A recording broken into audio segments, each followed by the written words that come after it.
Mics are on. Let's call the Shane Park meeting to order on January 22nd. Welcome everybody. Thank you for coming out. Welcome to sunny Beach Mountain. The first things I've got on the agenda, we handed out a updated financial report. The two major changes, we found $1,000 on the expenditure side under the bathhouse pump room to Sean Cruz. We've attributed that to the project as well.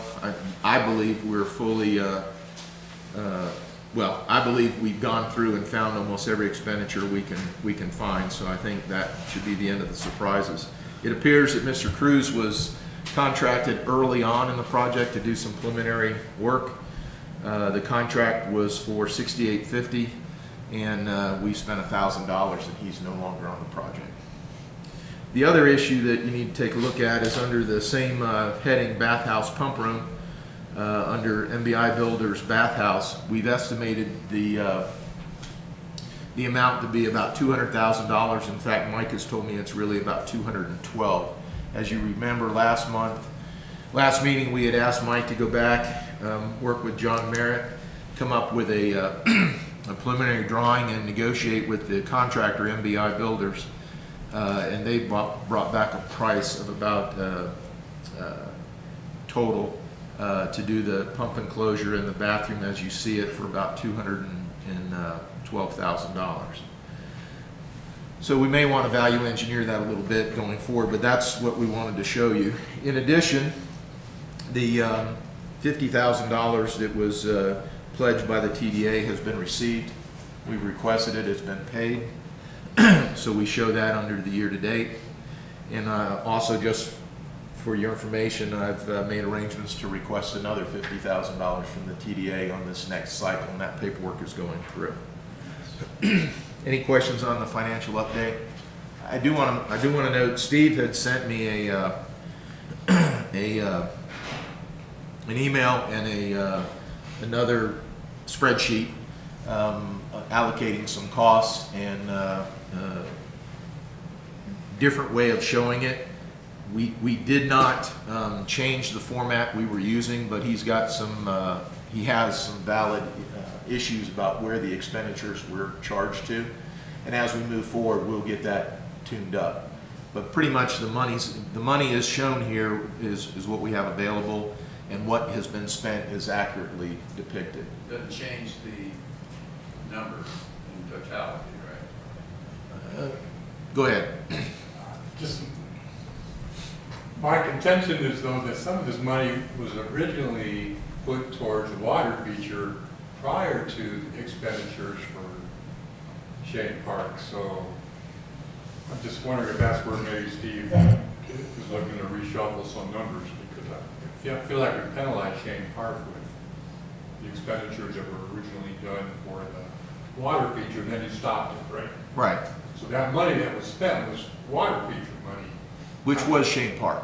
The water feature was strictly Shane Park. No, that was $118,000, I thought, from the utility. To build the water feature for Shane Park, we didn't need to cover the pump for $118,000. I'm confused on that, but maybe Okay. I won't hold a meeting on that. Well, no, I believe it's just a discussion on where we attributed the expenditures. Right, exactly. The $118,000 was a budgeted amount For the water feature. for the water feature, which was a Shane Park feature. It was not. We didn't need that to cover the pump. We need $30,000 to cover the pump, which we've shown as coming from utilities here. But you put 118 in the utility budget, right? No, the utility never had that budgeted for the pump or for Shane Park. It was that $118,000 from the previous administration was put in there out of the utility budget to pay for the water feature. So Shane Park was getting a free water feature at the expense of the utility, and that's why I stopped that. Yeah, well, I agree with what you just said. It was a free feature, but since you stopped it, I mean,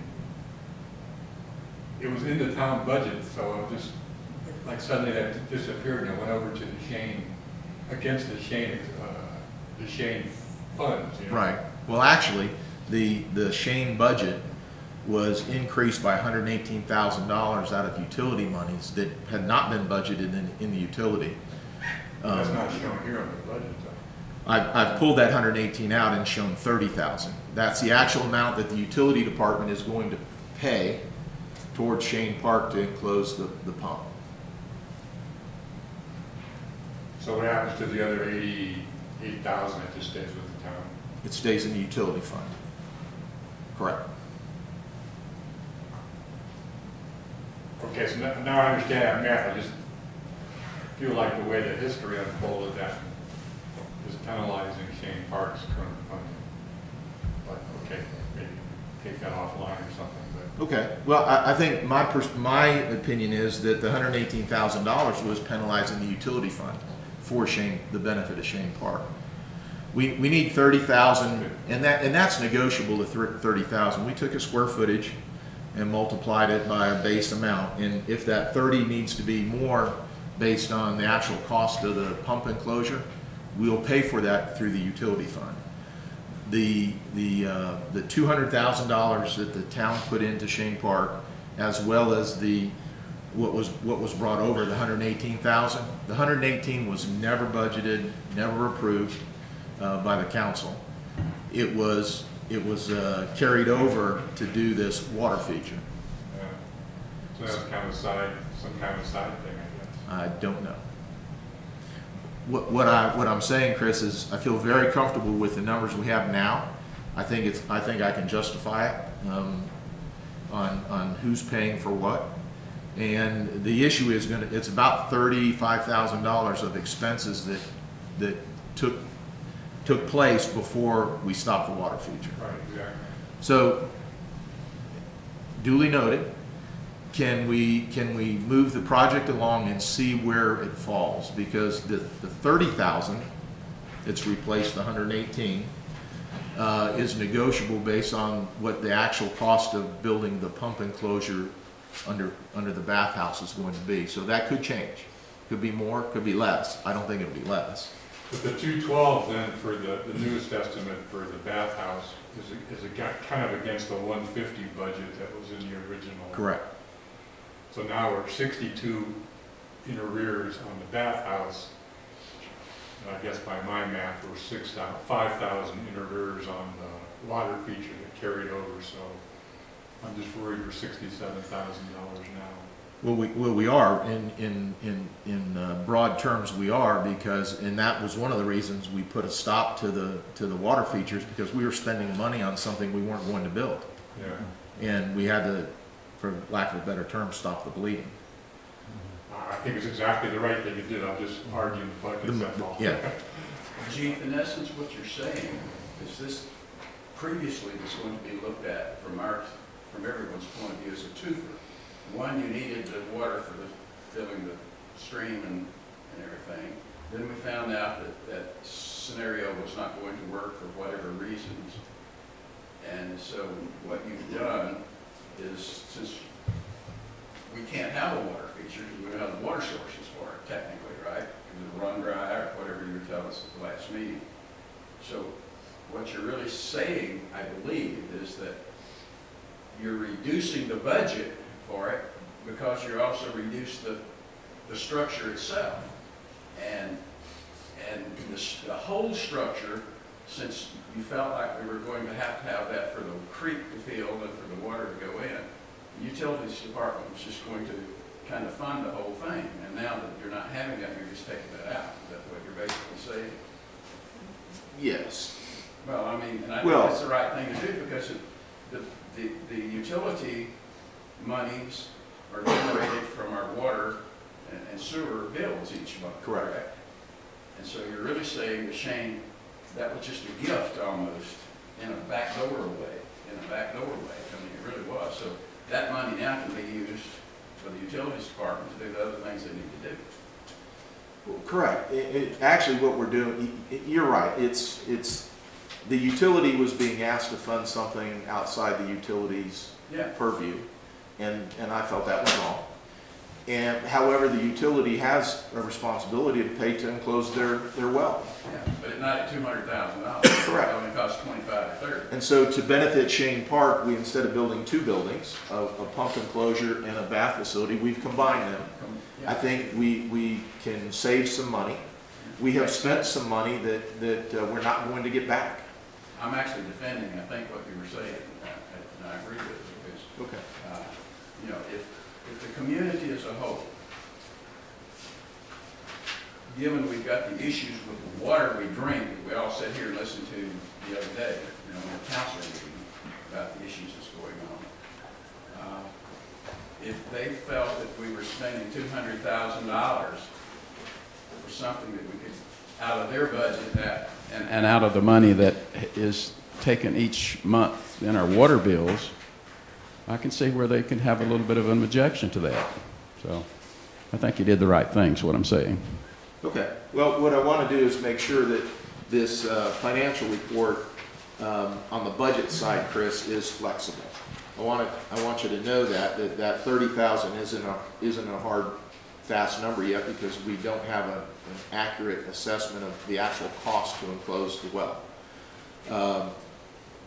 The expenditures are exact. We can account for each of those.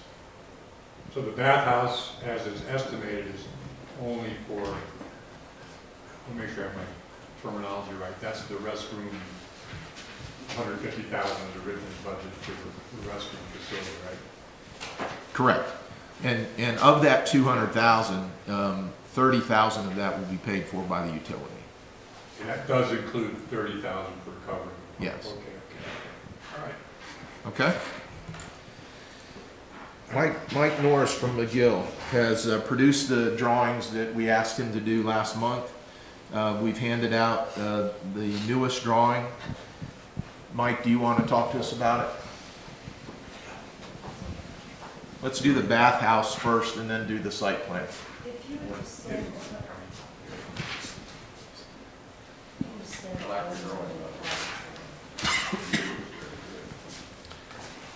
Good morning. Good morning. I want to just go full circle to where we were and to where we are now. I believe would kind of help. As you recall, at our last meeting, we went over budget, but we more or less set the program for what I'm calling the well house bathhouse structure. And so this is a combination of a restroom with showers, and adjacent to that would be the well house. So the location of this is fairly fixed, because it has to be where the well is currently. So what we've done since then, we've got an updated site survey information with your topographical information, location of your existing utilities, including the existing well. So there's been two things we've been working on. One is working with the contractor on updating or value engineering the cost for this new updated facility, and also designing and engineering the parking area, pedestrian, sidewalk, access areas, and so, but I want to make sure this is still fluid. As the chief mentioned, we're still working on trying to find a balance of cost versus what you're wanting to have for your public facilities, and we can talk about that further. But there is let's talk about the restroom well house first. There's a layout here that you have and for discussion. John Merritt, I appreciate you providing a site plan. What we did, we gave that to the contractor and said, let's take a look at this. Let's figure out how we could, from a value engineering standpoint, find out the efficiencies that we could do to make it as cost effective, practical, yet a nice facility that works for the community and the park users. So we have a men's and women's restroom facility. To the back side of that, you will you'll see that well house location. And I'm gonna just refer to this plan up here. The well house facility being back over here, that's where your existing well house is, or the well is, and then this is in the front. What we felt like would be a, orientation-wise, we always like our doors, if at all possible, to be seen from the public. We don't want these doors hidden from public view, so, and also we felt like it would be better to have this facility appropriately located in front of the well house. We feel like that would be just a better architectural view coming into the park from that standpoint. So, public viewing for security and then also aesthetics. So the well house would be located behind that. So for the men's and women's facility, we have 2 toilets, or a urinal for the men, and 2 sinks. It's ADA accessible. Then also, as part of each men and women's, there's also a shower room. That's with the doors there. You can see that. Any questions about those 2 men's and women's restrooms before we move on? The well house is probably bigger than what one would think, but there's access requirements. There's spatial requirements for that, for the public utilities to have access to that room. So that's oriented, or space-wise, that's why it is the dimensions. Also, we're thinking a gable. This would be a gable-type building for efficiency, so you would have that centered with this facility. To the left of that building, for those of you who have a floor plan, we have a wash sink to the left. That's primarily devoted towards campers who are going to come in and you know, with cooking or what have you, have an area there where they can wash and clean and utilize that. And that's the intention there. There is an opportunity for a shelter area, covered space, for whatever it may be, whether to get out of the rain, the elements, or for picnic, or just general shade. That's the general program for this building. As the chief mentioned, we've talked with the contractor in understanding a rough, well, not a rough cost, but estimated cost for this change. The existing contract for the well house water feature that's under contract with the MBI construction is $118,500. In the additions and credits, taking out the water component, adding this facility, the restroom building, is roughly around $112,000. Some of those, you know, it's not a hard cost, but it's fairly a fairly good estimate for this addition. There are some other things that you'll have to add to this building to get utilities there. This facility is lower than your existing sewer, so we'll have to have a small grinder pump that will be used for the sewer. There'll also be electrical connections and water connections. What this basically does is you have your plumbing included, the plumbing included in the building. However, those tie-in connections aren't included in that cost.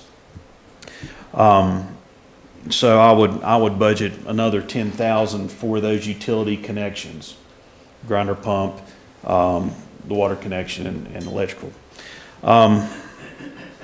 Any questions so far? Those extra costs is what Bob was talking about earlier, that got it to 212, I guess. No, I would add on another. That's additional. I would add on another $10,000 for those connections there for budget purposes. We will be here in the next several days, couple weeks, once we get some feedback from you, really get specific hard estimates on that or costs. So Mike, you said the bathhouse was an additional 112 over the 118 originally for the water feature, right? No, I would say the total cost, if you added in the change order, this would be a added change order, would be around 200, I believe we had 212,000. I go up to 222, something. 25, yeah. Well, that wasn't, yeah, not including the added 10 for the utilities. So do you have a price on just the bathhouse standalone? Yeah, that's the with the Sorry, with. without the pump. No, I What's don't. the true incremental cost? of I mean, that? you could say, well, the way the contractor figured it out, because you got shared walls. I mean, this is one structure, Right. and so it's like, what's the cost of the house and subtracting a bedroom? You know, it's hard because you have shared costs with roof structure, with everything associated. So the way this contract change order estimate that we have provided you is like a package deal. So to simply say it's independent, it would be difficult because it's one structure. It's certainly more economical than having two separate structures. It is. It I'll is. tell you that. It is. Any other questions or considerations? So there are options, obviously. One is you know, if from a cost standpoint, if the board prefers, well, what else can we do to lower this cost? That may be a question you may have. You know, that's We do. so that's, you know, that's where we cut out things.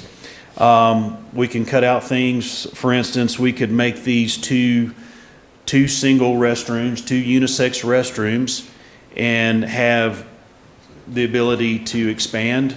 Right now, we have two toilets in each of the men's and women's.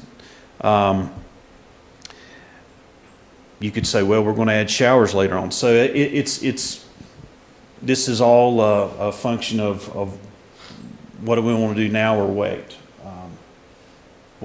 From a programming standpoint, there's going to be needs from a park user.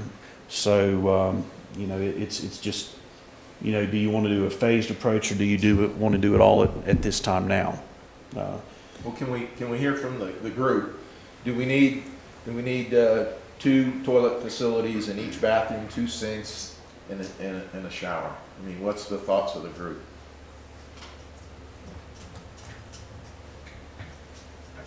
From personally speaking, I see nothing wrong with this. This is something that will work today, but it will also work in the future. And the design of it fits what, in my opinion, from a building point of view, design point of view, you're covering your tracks for things that, you know, if you do the short end of it now, 3 years from now, you're gonna wish you had done it like this.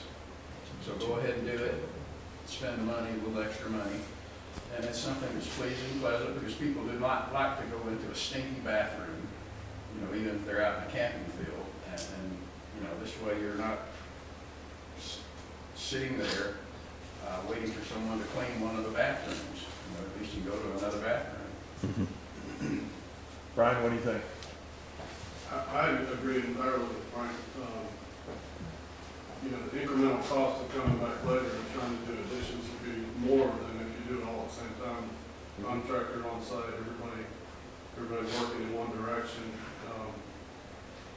You know, I'd rather approach it from the funding side. You know, have we gotten the 50,000 from the TVA, and if so, have we applied for another 50,000? I mean, I'd rather go at it that way and pay for it and get it done right. What you've done with this design is admirable, by the way. Everything's back to back, it's easy to do, it's the most inexpensive way to build anything. And yet, when you walk into either side of it, whatever, it's a pleasant look. I mean, it's something that, you know, you're not disappointed in when you go into it. Barbara, you're a camper. What do you think? Is the bathroom looks fine, except in the shower part, you need a shelf to sit, something to sit on when you're getting dressed. It doesn't show on there, it might not be something that has to show. My question is, the part that says shelter, is that covered? Is that a roof covered? How far does the roof extend out? Well, and we're working with the contractor on that. That's something where we would like to, just from a building material perspective, you'd like to see that at least 12 feet to make it something that's. But it will have a roof over it, right? Yeah, we would want to put a covered shelter on that. We're working with And a what about contractor. where the sink part is it gonna be We- like partial roof or?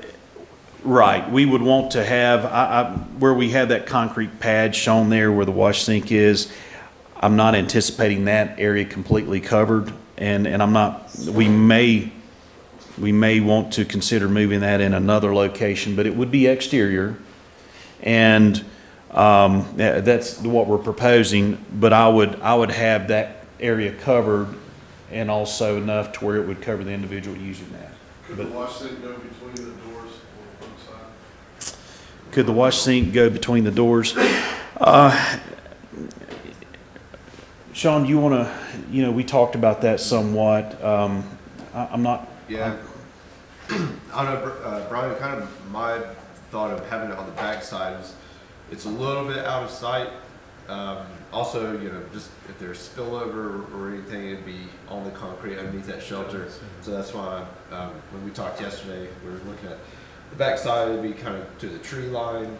But have a sign saying, wash it It's out out. of the way for the raccoons, and that's just, the fish, people will be cleaning fish. If your grinder pump works well, even without it being covered, you're gonna get rainwater in it all the time. The raccoons are gonna be coming out there because they're gonna smell the fish, and we're gonna find out.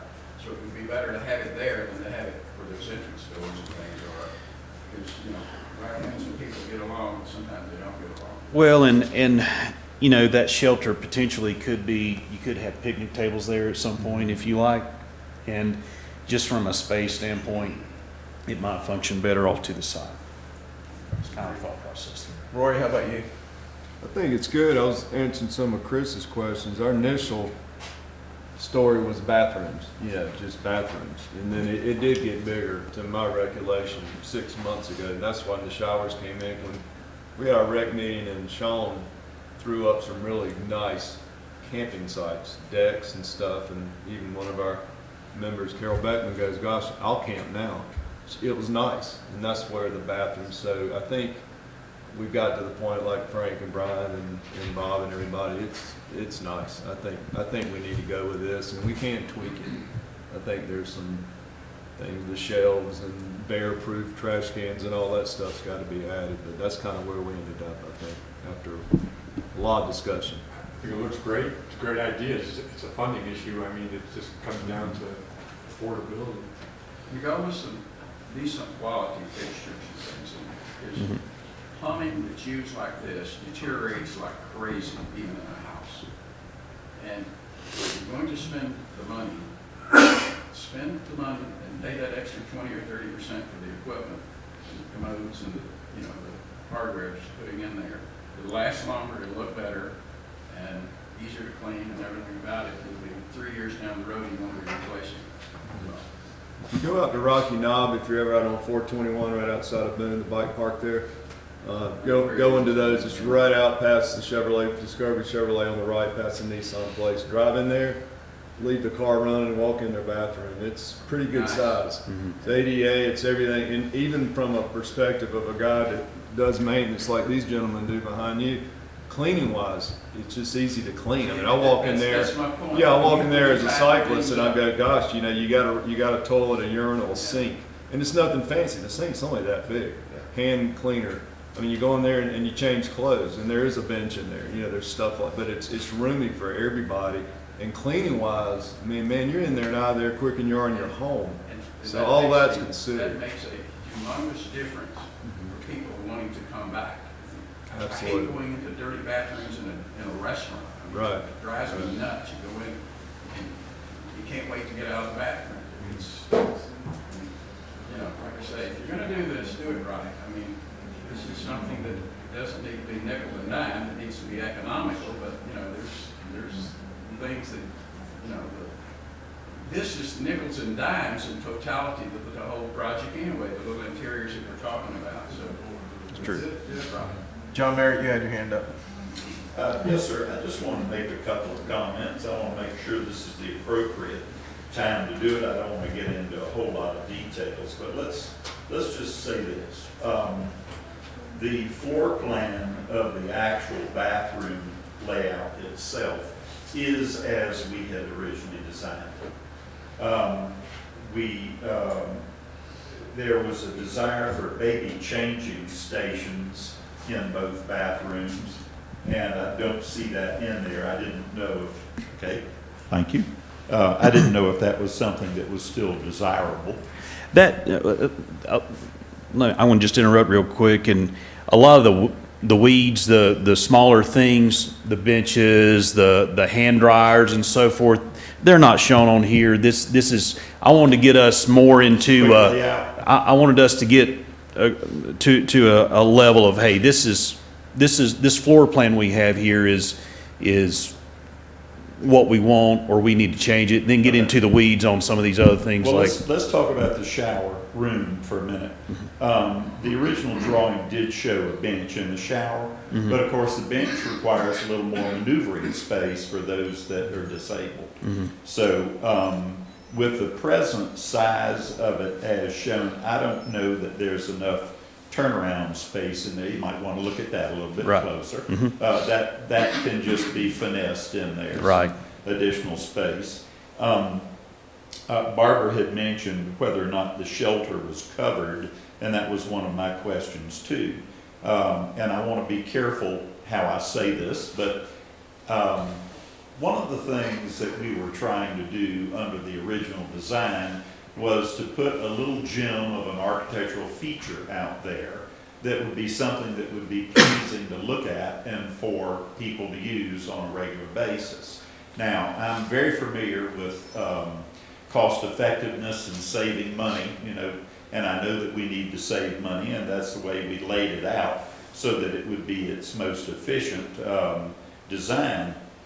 But this plan right here, what you don't see is the design of the exterior yet.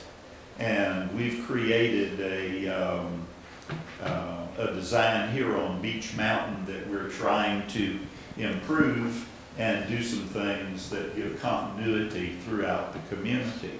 And so my only concern right now is that under the original design and the way that we put the spaces on paper, we did certain things the way we did because what it does is it creates an architectural look for the exterior.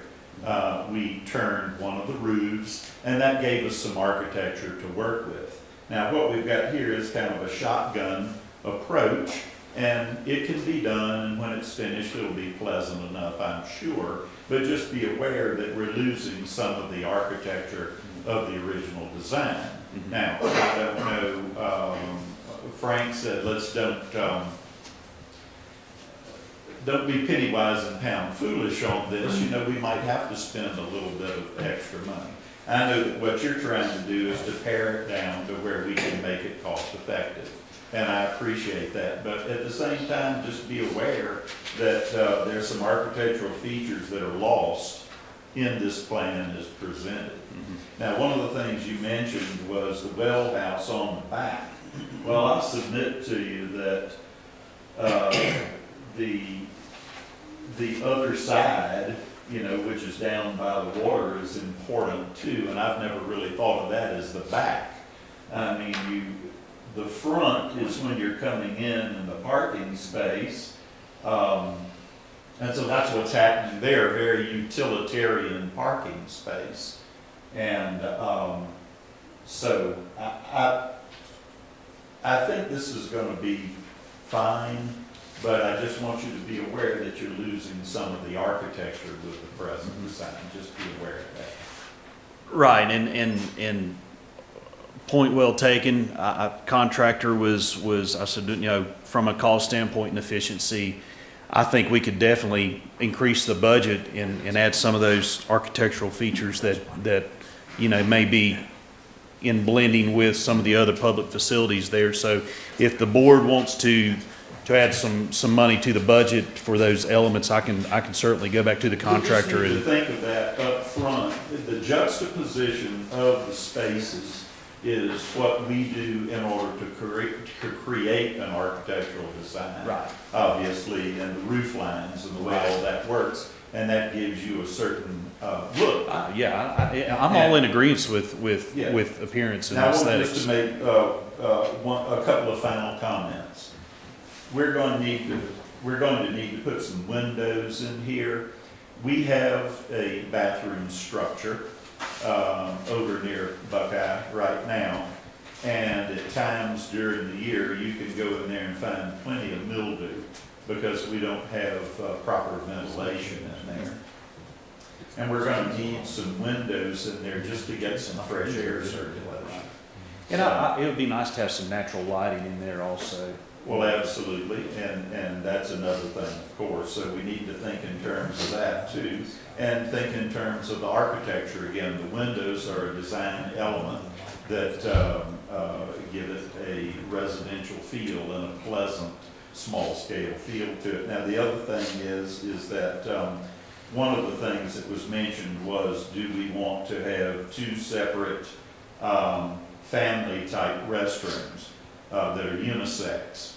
When you do that, you're limited to one person in that bathroom at a time.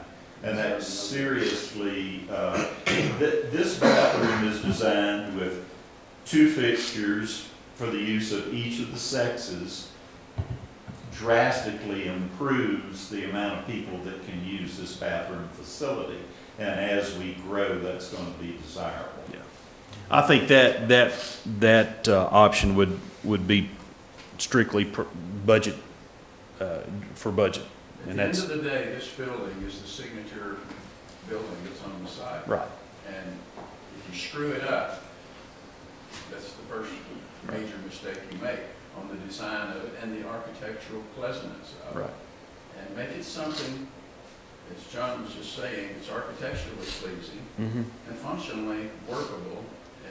And I think if even the numbers, and again, it's easy to spend other people's money, Mm-hmm. but, you know, if you shortcut this, you're shortcutting the future of how people will see this and remember this. So to spend the extra $40,000 or $50,000 to do what's necessary to make this something that's usable, that's, you know, that you don't dread going to. If you're there, you're going, you know, you don't want to feel like you're going into a McDonald's and having to clean it. And so Just with the these- use of texture and material and color, we can do something really nicely here. Oh, absolutely. I think, you know, you know, it's, spending the extra money to add these features will definitely give it the appeal that you're looking for. You want to talk about the parking area real quick? Or Well, John, just is there any other comments? I'm sorry. I just, one comment on the shelter. Don't discount the importance of the shelter. On the original design, you'll see an area out there that, you know, up here on Beach Mountain, we get inclement weather. Mhm. I know that's not a surprise to most of us. And when people are camping out there, you've got one shower in each of the facilities. And we designed it with the thought in mind that, you know, the kids are gonna wake up in the morning, they're gonna start heading to the bathroom, people are gonna be taking showers. It might be raining that day. And we need basically kind of a staging area outside of the bathroom for people to seek shelter while they're waiting for the restroom facility. Just keep that in mind. Right. Okay, now I don't see, we had drawn in here a little utility room where we had a service sink and a water heater, and there was some storage that was associated with this. Did you feel like that was no longer needed? Well, the contractor had worked on this plan and he's got some options he was wanting to talk about. That's something I think, you know, we'll definitely incorporate. So we're still working with him on this. This was just a chance to get, for instance, do you want a water bubbler fountain on the outside? A lot of times, you know, where you mentioned the kitchen sink, a lot of times they'll have, you know, water fountain exterior. So is that something you would like to have? I would think that'd be something that would be desirable. So we'll be working with the contractor on some of these comments and getting a revised plan and updated costs for that. All right, that's what I hear from the group as a consensus. You like the number of fixtures. You've got some issues with the layout, the architectural. We'd like to see the elevations with some architectural design, and some little finer numbers. on the cost. Yeah, yeah, yeah.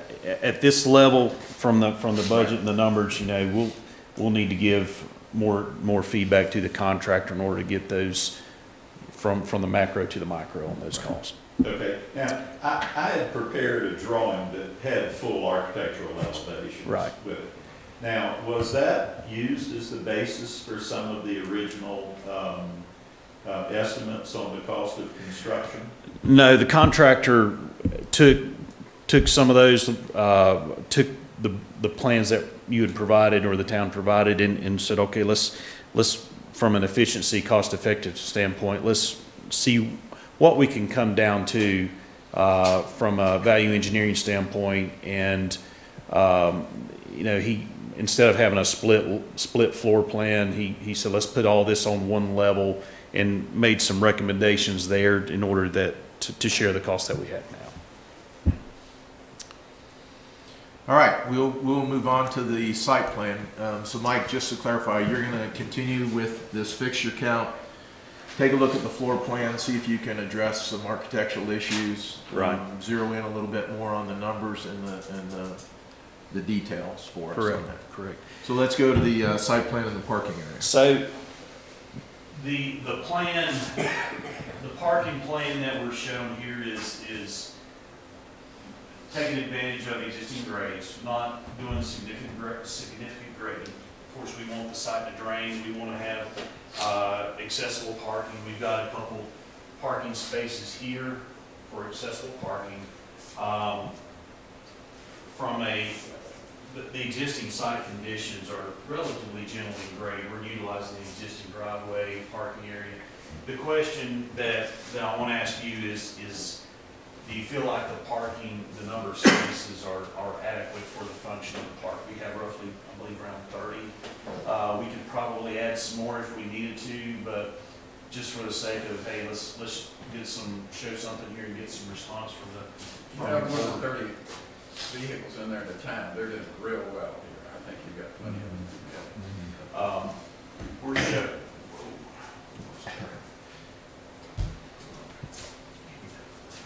It's back up. We're putting a perimeter sidewalk along this edge here. It's not required. We will require accessible parking will have to be right here to this facility, which we're providing. That being said, you'll also want accessible access to your amenities. I would recommend that. Where your play areas are, you'll want a paved path to those facilities there. I'd also recommend that trying to, if there's a campsite close by, for instance over here, if there's a way we can make that more accessible, at least one campsite that could be accessible would be preferable. So that's something to consider. But from a budget standpoint, the chief and I talked this morning. A lot of times in cases like this where we're trying to consider budget, we're proposing an asphalt parking lot, traditional of what we'd see in most parks, with the asphalt and stone alone is from a budgetary standpoint, I'd budget around $35,000 for stone and asphalt. That doesn't include your grading, any kind of erosion control during construction, any kind of stormwater elements there. So overall, I would budget, double that, $60,000 to $80,000 for parking. That includes site prep, or that would include your grading, site prep, and for your, dependent upon your accessible pedestrian access, you may want to add another $15,000 to $20,000 for that. For your sidewalks connecting to these other elements. And I don't know if you've had that currently budgeted in your other site amenities, but that's something you'll want to have is access. Even though you may not be the user, you may have someone with you that needs access to those amenities. What about lighting? Lighting, for traditionally, well, I don't want to say traditionally, I would recommend having a shoebox security light in the parking area. just for security. You can add more to that. You could put some exterior lights above the door for the restroom facility. But traditionally, we would, you know, just for that security purpose, have some type of shoebox light, just so if you're going to your car at night, if you're a camper, to know where that is, you know, and just to give you a sense of, from a public safety standpoint, driving by, seeing that, you know, and sometimes that keeps folks from going into places like that, doing things they shouldn't, having that type of lighting there. But I don't think you would need much more than that unless it was preferred. It's pretty dark down there. Right. What does everybody think about the number of spaces? Is there too much paving in our park? Not enough? Or is it just right? How many campsites eventually? Right now, we've said about 7 as our max. That would be on this particular site. I was kind of saying to Bob a minute ago, I think kind of where that curve is, we're looking at too much asphalt, too much paving in the park. I mean, we've always talked about keeping it natural. And I mean, even if we had 7 spots and 2 cars per spot, I mean, 14 cars plus a couple of hikers, and with 30, you say what, 30 something? As of right This now, plan I mean, roughly has 30 spaces. I don't know. That's a lot. You know, we also have Buckeye not far away. We have camping or parking there. We have parking off the gravel road. I just hate to see all of our money going into a parking lot versus the attractions that we're hoping to get also. So my opinion is it's a little too much parking, asphalt. Chris, what do you think? I agree with everything Sean said. If you want to back Twice up as big as it should be, I think. And I'm not even sure asphalt's the right answer. And I wonder, could we wait on the asphalt? I mean, and then of course Absolutely. there's, I mean, from a budgetary standpoint, and this is just to show you, well, oh in yeah. a good scenario, hey, we need more parking, and you got the ability to do. So if we took the 30 to 15, got that, keep the plan in mind, we get 15 people, we're looking tight in the summertime, we got 15 more spaces to go, and then next year, year 3, we pave it. So, Something like that, that's doable with that yeah, design? yeah. Now, you will have to have these accessible Oh, yeah. spaces Oh, yeah. made. But, you know, we've certainly done a lot where we just have wheel stops to kind of delineate the parking space. Gravel lots, you kind of just, unless you have a striped lot, folks, you lose some efficiencies with not having a striped lot, but wheel stops help with that, to define parking spaces, so I'd recommend that. What about runoff though? I mean, The sheet flow. if you can't, yeah, but the sheet flow off of gravel is always gonna be a maintenance headache. And, you know, you're not capturing the oil and grease and everything falling off the vehicles. I mean, I don't think you want that running into Buckeye Lake. I think we need to consider that when we're thinking about, I agree with Sean, we need less spots, maybe 20 or 18 or whatever less. But it would seem to me we want to have a plan to capture and deal with the runoff water coming from the lot. And the best way to do that is to have a hard surface that you can Well, push. if you're wanting stormwater quality, it's actually with a paved parking lot, you probably want to shed more oils off than you know, some of the gravel would filter a little bit more of that, but you know, you'd want some type of grass swell or sand filter or bioretention pond for that stormwater to go to and leach through. I'm seeing in parks a lot of the use of boulders and vegetation Yeah. in the direction. That's more the bioretention rain garden. We hear Right. rain garden a lot. That's a more of a small scale element there. And that's an opportunity there. And it's also attractive. I mean, It could be. yeah. Daniel, can I hear from you on that? You're the protector of the lake. I think you have to protect the lake. I mean, we have to expect that we're gonna have 15, 20 vehicles parked down there all the time with vehicles' various problems. Regardless, we need to be able to maintain any runoff in some way. We need to be able to clean it up and protect it, to keep it out of the watershed. We will see it in the lake. So, I mean, that's the first place it's gonna go. That's where the trash will go. That's where anything that runs off of the parking lot. You know, I would very much like to see, you know, if you go of anything with this size of pavement, that the first thing that you consider is how you're gonna handle the stormwater runoff. And the understanding that it doesn't get to go into the sewer or anything like that, or the lake. So, you know, I know there's a lot of different things that you have to come into play when you're considering that. While at the same time, on the other side of things, I do recognize the fact that gravel maintenance down there would be extremely difficult as well. So we do need to find that happy medium, but regardless, I'm in favor of protecting the watershed. Robert? One thing there is, two things that is, if you're gonna pave this, pave it now. As someone who's built facilities on this mountain, and yeah, we'll pave it later, you'll never do it. You need to put the sidewalks in anyway because of ADA. Go ahead and do it. $60,000, I mean, if you're gonna spend it now. Because you don't have to come back and do it, whatever size you make it. The other thing everybody forgot about is we are under a lake use ordinance, which has been approved by the Department of Health. Yeah, I know you want camping out, you are sketching how close you are getting to being in violation of that permit for that lake use. So anything you do camping wise, you've got to keep it back uphill. I don't know, if they come and look at it, I don't know what they're gonna do. Frank, you were at that meeting, they weren't real happy people. No, they were not. So you need to keep that in the back of your mind. So anything you do that's gonna be close to that stream, you've gotta make sure you're doing stormwater. You know, if you need 30 parking, that's a lot of parking places down there. If you can shrink it, you're good. If you can't, fine. But, you know, the lake use ordinance is really important. Remember, the idea behind all this was we would fence the lake in completely.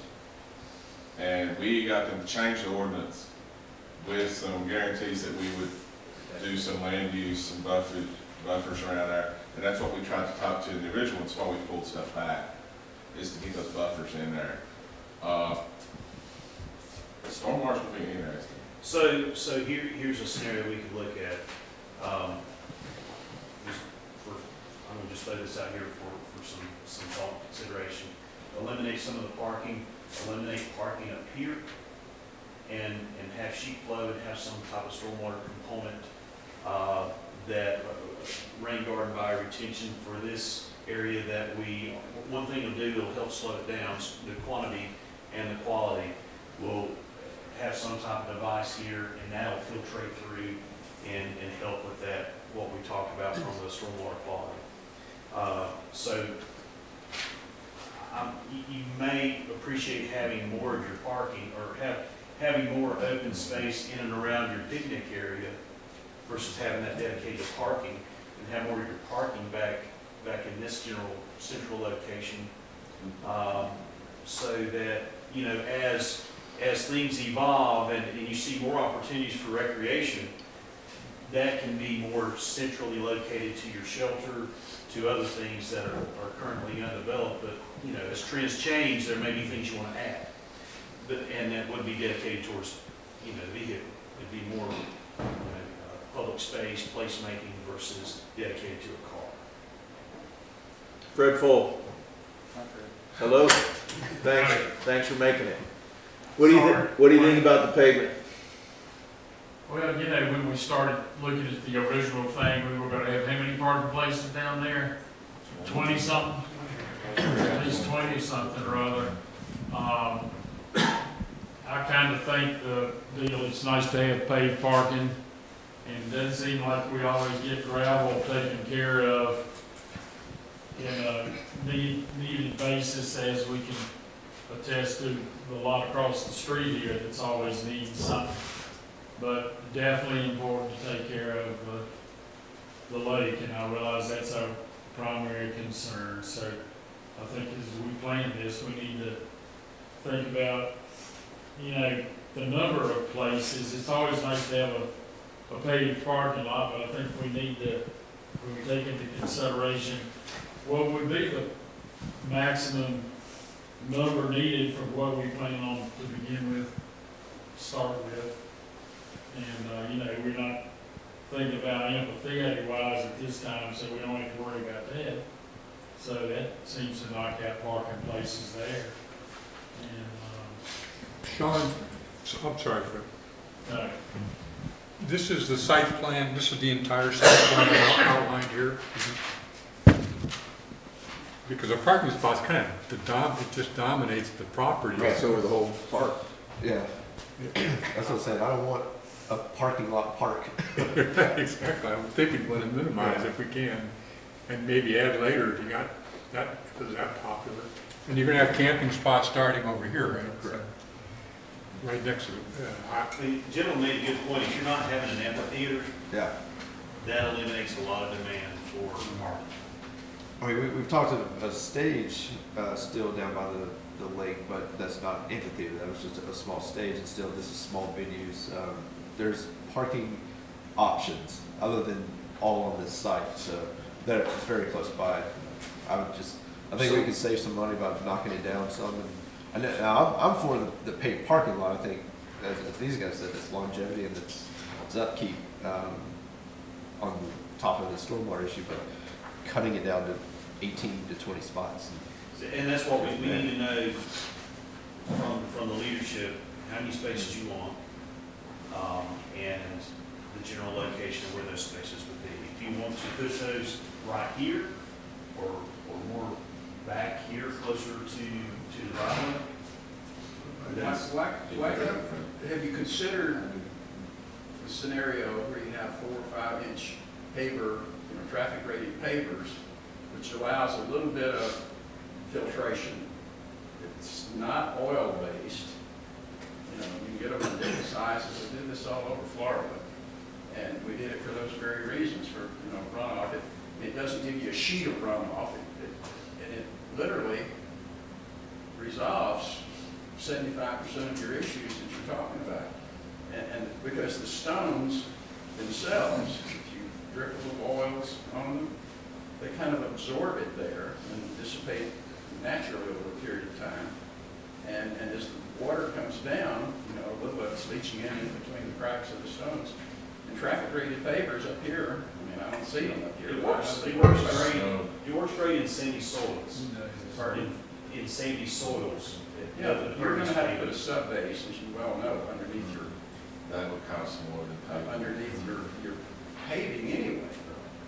It's the same identical scenario, at least it was in Florida. I had to do the exact same subgrade, compaction and everything, 18 inches, 12 inches, depending on what I'm in, of subgrade, and then a sandset, I call them sandset pavers over that. And they worked well, and it might be something, and it was cost effective, by the way, as paving. From my experience, And they're prettier, they look better than anything you put on. They do look good, but maintenance, But you're gonna have maintenance up here, what do you do that? well, but I see pavers up here, and every time after about 2 winters with the freeze and thaw, it's the bumpiest mess you've ever Well, seen. that's what I'm saying. That's why you're gonna say it's because it's recycling. Plus, the town's gonna have to maintain this site after we build it, and getting in there and snow removal, all, I don't know. in western North Carolina, we have done some areas where there's pavers, a lot of times with our clay soils. It goes through the pavers, but then it just, hits the clay and then it sheets flow down the hill. So we have those issues with freeze thaw up here is difficult.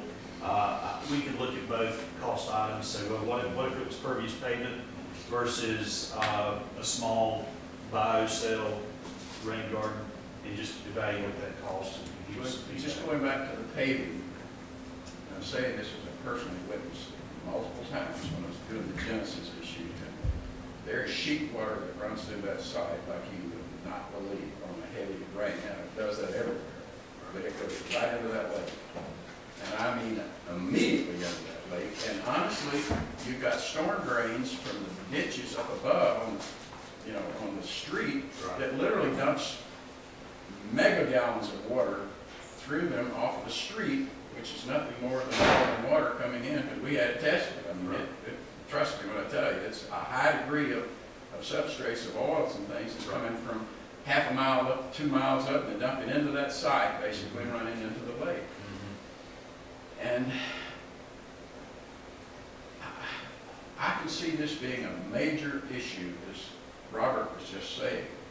The people that are gonna have to sign off on this are gonna bust your chops on how you're handling this thing. I don't think they're gonna stop, they're not gonna be so bad about the parking lot, because you'll go ahead and do the stormwater.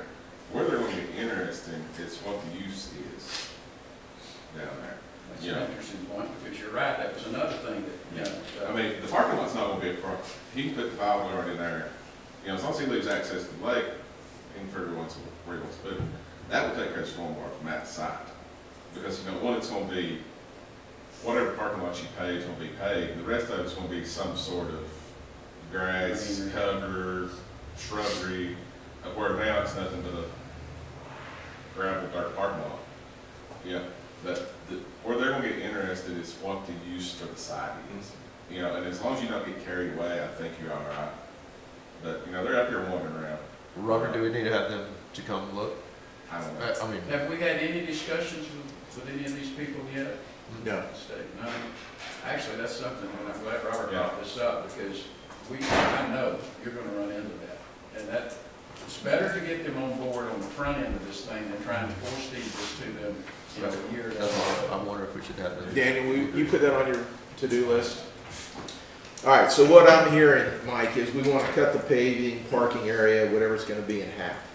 15 spaces. 15, I might 18 spaces. eliminate the whole right side if you're looking at it, for a couple reasons. One, we've got a parking lot where, cars are backing into other cars all the time, so when you have opposites like that and they're not angled, you always run the risk of that happening.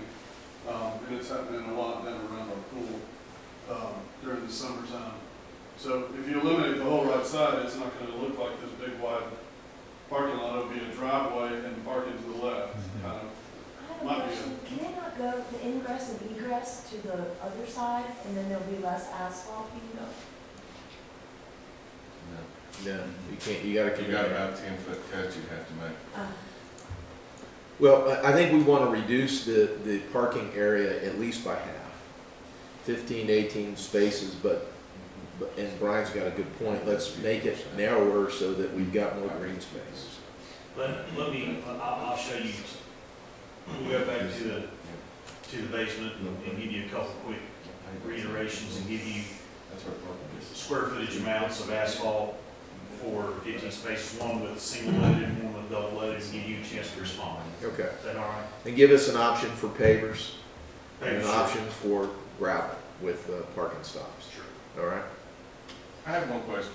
Yes, sir. You know, I'll shut up and go away. If you, Brian has a good idea, but I would flip it. If you're on, well, you have. Based on the layout. Based on the layout, it would be better to have the buffers on that side, but parking on this side and for others, it also gives us an access way to the lake in case we have to dredge it. Another good point. You're talking about keeping the parking on the right, Correct. and I agree with that, because you've got a steep slope there, and what you're doing is you're pulling those other spaces out of usable area for the park. I've always been one that wanted to have the separation of vehicular and pedestrian traffic. And if you're pushing the parking over to the right as far as you can, that's where the big slope starts up the hill, and they're not gonna be able to really use that area anyway. So I think your comment is very good. I think it's right on target. Mike, do you have enough direction to bring us back some more detail? Right. Do you need any questions answered? One quick thing, I'm gonna give you a couple options. One is to show you the parking on this side, driveway out here, and another would be to do a bay, if you will, something like this, but down to 15 spaces. So the question I want to know is, or have is, those parking spaces, would you want those here, which is going to be cheaper, because, or here? And if I put them here, I'm going to have to build a driveway all the way down here. I think pulling this back up to this area just gives you, it's going to be cheaper. Number two, it's going to give you more green space. I think green space is the key. I mean, this is a park, it's not a shopping center. Quality of the look of it was the aesthetics. Yeah, we're talking primitive camping sites. Well, I think the amphitheater was something, and like I said, this is just to show you what you could do. You're not, you know, we're not building this yet, so a chance to respond. So if you're eliminating amphitheater gathering space, and it's just for primitive camping, day use, I don't see issues there. I think primitive camping would also be a lot better in terms of the environmentalists looking at it. I mean, that seems to be a great use for the site. I mean, one day you can put a gray water cistern out there or something to collect, catch rainwater, use for what have you. There'd be a number of environmental education components there for you to have. And I know you've mentioned asphalt walkways to, like, say where the low ropes course would be and tent sites. There's some other options other than asphalt walkways that could still meet ADA requirements. It's just maintenance. Right. I don't know.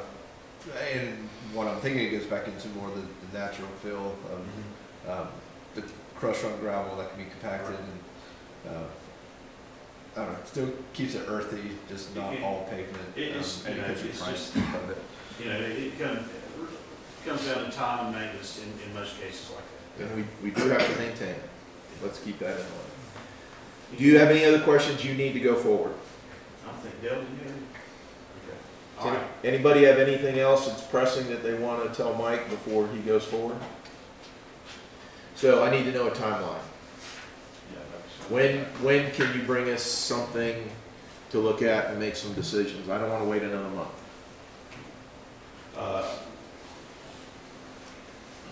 Say 25 days. No, we're not talking, how about parking spaces? 15. The parking spaces, that's going to be quick. Okay. It will take a little bit of time to meet with the contractor and get you some updated floor plan that would provide you the detail you're wanting. You're asking for elevations of the look and some extra features of accents for the building. So if we can get it to you quicker, but I'd say 3 weeks, but we can definitely get you the parking area, a revised layout here in the next week, and provide you with that. What's along with some cost? For the parking lot, yeah. Building is going to take a little more time. What's February 20th look like to you? It's a Thursday, 9 o'clock in the morning. I will tell you this, off the record. My wife was one of her little hen parties a couple of days ago. First of all, you're not off the record till I push this button. You're talking.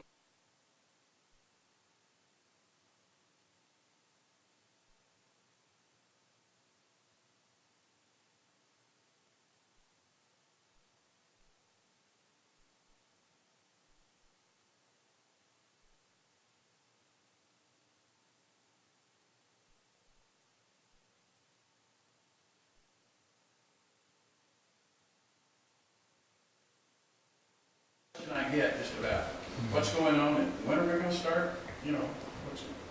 So it's called strike while the iron is hot. If you get the women in favor of, it helps generate the monies and everything else. Barbara, she knows this. So this puts pressure on you.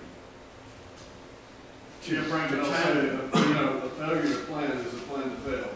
So it's very important that the plan be done, and done right, and all of these things be discussed, so that we're not worrying about it later, or we're not able to use it like we want to, or we're not, I think we need to spend, this is valuable time. Well, we're going to continue planning until we've got it zipped up so that we've anticipated as many issues and problems as possible. And then we're going to start construction. The good news is we've got a contractor under contract. So we don't, that piece of bidding and all, that's been done. All we have to do is negotiate the change.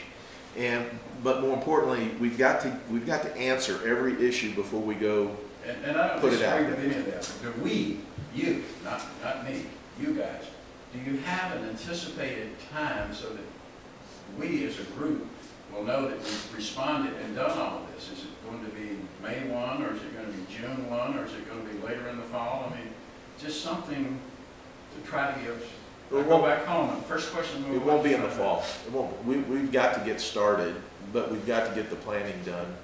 And if, But you always, in anything you're putting a plan on, especially in the building business, this was my expertise for 40 or 50 years. If you don't have a target date for starting, which forces you to, like Brian just said, is to have these preliminaries to get the things going, then that target has it's called a creeping Charlie. It just keeps getting pushed out in the front. And I'd like to hear some date that we can kind of say that we're looking forward to starting by the 4th of July or something to that effect, because as long as we're sitting in here having a meeting and a meeting and a meeting and a meeting and a meeting, there's no target date on it. Everything, the invasion of, the invasion, you have to have a target date to work to. And I'd like to see us at least establish that. Now, that doesn't mean it's cast in concrete, but if we're all working against July 1 or June 1, then at least we've got a target date set for that. And I would highly recommend that you kind of put that thought together. well, I think from my perspective, I could throw a date out there. But a realistic, But, something. and I don't think, for me, I'm not there yet. I just got my arms around this thing a couple weeks ago. And it is not ready to have a date set. It will be possibly after our next meeting when we've got some cost, some better cost numbers. We've got to fit it in the budget, and we've got some plans that are far more detailed and we can agree upon. Then it's simply getting with the contractor and seeing what his schedule is. He's building our public works building, and we need to be able to fit it into his schedule. So, Well, being the devil's advocate, Robert made a point a while ago about getting the other approvals other than just yourselves. Well, they don't have to prove it, we just have to clear it.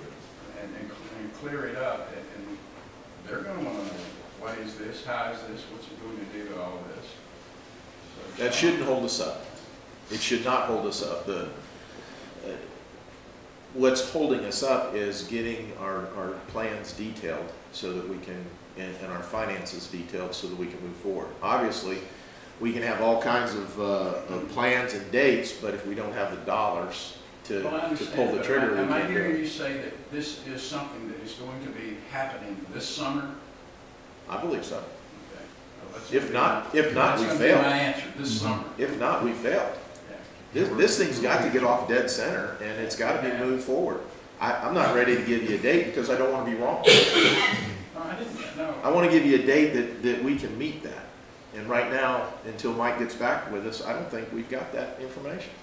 Frank, as a rec committee member, Fred, Barbara's gone, of course Sean, Chris has been involved. We have put a ton of time in the last 45 days. That's been our #1 goal.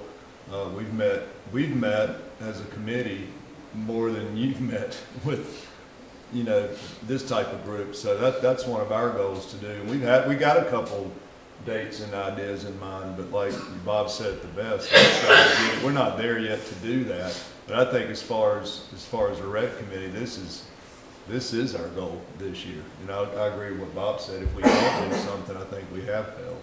And I think we owe it to the town. We definitely owe it to the Shanes. I mean, that would be cool, great, yeah. Because if this goes into the next fall and next winter, I can tell you this way, it's going to kind of die on the vine. It's not going to. It's not going to. Tell them we'll be digging dirt in 2 weeks. I promise you. 2 weeks? 2 weeks, we'll be digging dirt. Probably Tomorrow? Tomorrow? We'll be digging dirt tomorrow. That's better than this summer. At least we're starting something. We've got the supplies down there for the water, the well to go to the lake, but as soon as we get a break in the weather, we're gonna be digging. And so people will see a traco down there and trenches and things. It won't have much to do with Shane Park, but we'll be digging dirt. They don't have the money. Works for me. Thank you. All right, anything else? Mike, what's the 20th look like? It's not good. 19th. The 19th, 19th's not good. I can do 17, 18, and 21. February. 17's President's Day, I don't know. That might About be the a- 21st? That's a holiday for you guys? 21st will be fine, Friday, 21st. How's that look for the group? You can't make it, I Chris? can do any other day, but not that day. All right, 18th? Yeah. 13th? So can I, Bob, yes, what do you have in mind for this date we're picking now is to have, update on the plans. house? Update on the parking, as we've discussed, update on the bathhouse, with some architecturals, all the things we've talked about today, so that we can finalize going forward. Can I just ask that, it only takes you a week to put together the parking. Yeah, I can get that to you quicker. I'd sure like to hear what the cost of that is, because I'm still worried about funding this thing. Sure. Oh, yeah, I that's, mean, if we can do that. in a that's the week, elephant in the room, Yeah, right. no doubt about it. 13th, what's it look like to the group? I'm sorry, but they, February 13th, it's a Thursday, 9 o'clock here. 13, 1, 3. All right, Mike, we'll get it out to the group. We'll do some minutes for today, and Sean will communicate to everybody. So, Mike, you'll get us that, and if you could get us the parking sooner, that would be appreciated. Well, and if it would be permitted, I'd like to share updated floor plan, elevations with town staff to kind of work to build consensus so that when we have this next meeting, town staff will be, in line Absolutely. with what we're proposing. Sooner the better. Okay. It's not that far along. It's not that far away. So, Yeah, and I know, so what we presented as far as budget so far, contractors always ask, what's the budget? And I haven't told them a budget. Is where we've talked about number-wise, is that in line with where you want to be? Depends on the parking lot and the site prep for that. It could be some, from what you said, it could be some nice money to the good here. Right.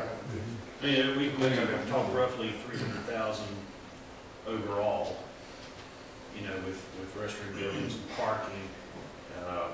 Is that, it helps me to know where you want to be, if you know what I'm saying. If it's 300, it puts you in the ballpark or in the game, I guess. that's what we've been talking about all morning. So I think that's doable. We don't want that number to get out. We don't want that to be a hard, fast number. We want to see some But of just the. from budgetary, Yeah. we don't want to be more than that. Obviously, if Yeah. you're lower, that'd be preferable. And if we're going to save money on the paving and parking, we'd like you to put it in the architectural of the bathhouse. Okay. You've heard all the comments, so you know what everybody's thinking. It's got to look good, it's got to look great, and it's got to function, and it's got to be somewhat. We have to think about maintenance on my behalf. All right, did we have anything else from the group? Thank you, everybody. I appreciate it. We actually went a little long, but I do appreciate it. Cameron will end the meeting, and we'll see you on the 13th.